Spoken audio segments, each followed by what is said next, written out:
సౌభాగ్యలక్ష్మీ రావమ్మ అమ్మా సౌభాగ్యలక్ష్మీ రావమ్మ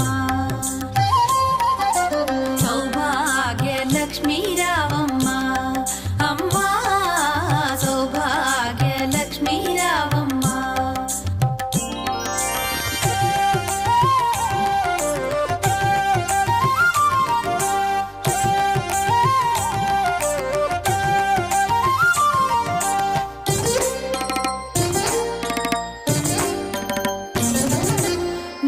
కుంకుమార విబింబముగా కన్నుల నిండుగా కాటుక వెలుగా నుదుటి కుంకుమార విబింబముగా కన్నుల నిండుగా కాటుక వెలుగా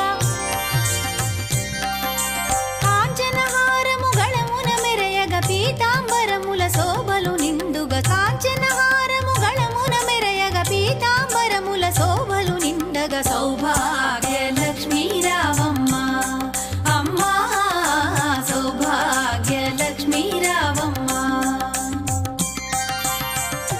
శ్రావణ మాసంలో వచ్చేటువంటి శుక్లపక్షానికి పౌర్ణమిలో వచ్చే ముందు శుక్రవారాన్ని వరలక్ష్మి వ్రతంగా భావిస్తూ ఉంటాము. వరలక్ష్మి దేవత వరాల దేవతగా కొలుస్తాము.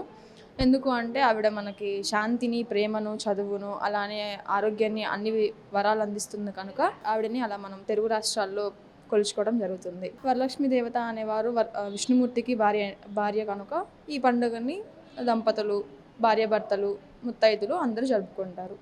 అందరికీ వరలక్ష్మి వ్రత శుభాకాంక్షలు. ముందుగా అందరికీ శ్రావణ వరలక్ష్మి వ్రత శుభాకాంక్షలు. ఈరోజు మాకు సాయి మేధాలో పూజ చేయడానికి అవకాశం ఇచ్చిన డాక్టర్ జి రమణ గారికి మరియు డైరెక్టర్ సార్ అయిన ఎం బాలకృష్ణ గారికి ధన్యవాదాలు తెలుపుకుంటున్నాను.